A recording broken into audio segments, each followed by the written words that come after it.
The first Prince of Persia was released on practically every platform that existed during the early 90s, though in this entry we will only cover games that properly recreate the experience defined by Jordan Mechner's Apple II original. And I must say that graphically speaking, the Apple II version is often misrepresented by being shown in a pixel-perfect way. On CRTs, all these weird dithering dots actually create brick patterns in dungeons and elaborate ornaments in the palace chambers, adding depth to this seemingly simplistic art style with rotoscoped animations. Of course, the art style differs greatly from port to port, as they were released across many years, from the close to the original but richer in color DOS version, to quite a different looking Japanese variants that were released on platforms like FM Towns and TurboGrafx 16. And on Sega CD there's actually voice acting in cutscenes. Princess!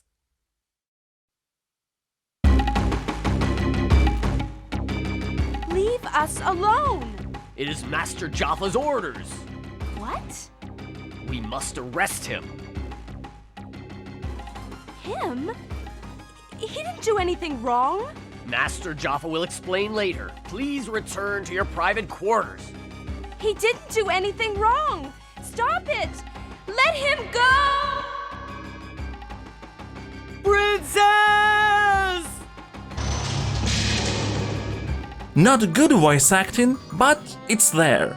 Even though the differences in visual fidelity between versions can be quite big, I can't say that it amounts to any significant aesthetic gaps. After all, regardless of resolution or amount of colors used, the levels still remain relatively simplistic in their representation, which still works well for the purposes of gameplay clarity. It should also be noted that since ports back in the day usually were just separate versions created from scratch in an attempt to simulate a similar experience, they don't actually play exactly the same. For example, the Atari ST version sometimes has some weird speed-ups or slowdowns, though that never prevented comfortable play, while on TurboGrafx the ledge grab assist can snap you to the wrong floor tiles.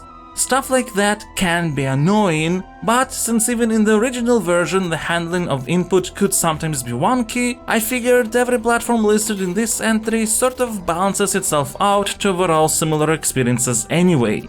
Most footage you'll see will be from the DOS version, which is the Prince of Persia I personally grew up with. I remember how me and my entire family, my mom, my brother, my sisters were regularly attempting to save the princess within the allocated 1 hour, though I actually don't remember any of us reaching the end. Maybe someone did, but certainly not me until I played the game for this video. Prince of Persia is one of those games that can feel difficult to control at first, but I wouldn't say that's a bad thing. It's a perfect example of the difference between control responsiveness and control weight. Many tend to call Prince of Persia an unresponsive game, but that's not true. As soon as you press a button or a combination of those, the corresponding action animation begins to play immediately, so there is nothing wrong with input responsiveness. Now, the animations in question tend to be very long, which is why the controls feel very heavy. Prince never does anything without a process of deliberation. It takes a second just to turn around. But this is not a flaw. I'm not saying you have to like the stylistic choice, but also one can't fault the game for being inconsistent.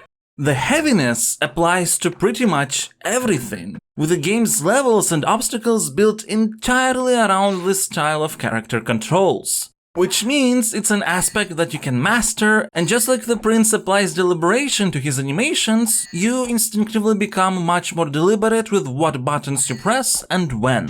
For example, in the case of a running jump, the main character has to take several extra steps before making the leap. If you time it wrong, he can actually step to his doom into a pit. But as long as you know the timing and the amount of steps during the run-up before jumping and the distance of the jump itself, which always remain the same every time you execute the action, there is nothing preventing you from consistently doing such long jumps without any issue.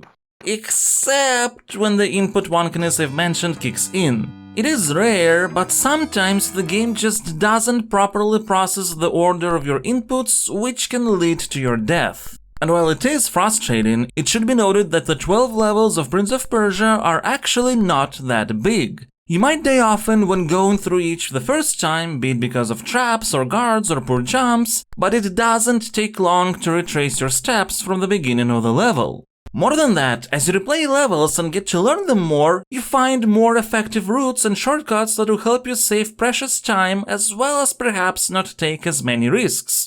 The areas are very smartly designed, and I really appreciate how the dungeons you have to escape make you think in a three-dimensional way that takes advantage of the screen-by-screen nature of every map. For example, there's a spot where technically you have to take a leap of faith to the right, except it's not exactly a leap of faith, as if you explore the level from below, you will see pillars going upwards beyond the edge of the screen, meaning that you can deduce that there are platforms you can jump on.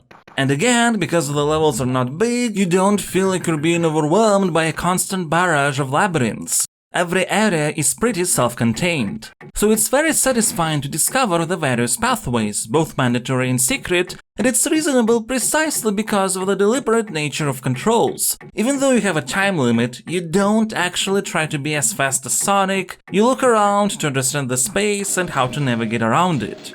This is also why the little arc with your shadow form works so well. While at certain points it will mess your progress up, the way to defeat it, which I won't spoil, is pretty clever, and since the game always teaches you to be very mindful, it doesn't feel out of place. Plus, it plays a role in Prince of Persia smartly conveying its pretty traditional story through gameplay in an engaging way.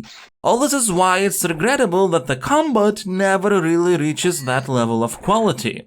I mean, it's fine, it's consistent, it's rhythmic, but there's rarely anything that spruces up the petty counter gameplay that you engage with every time you find a guard. Even the final boss is not that exciting in comparison to, let's say, the big guy you fight in the middle of the game.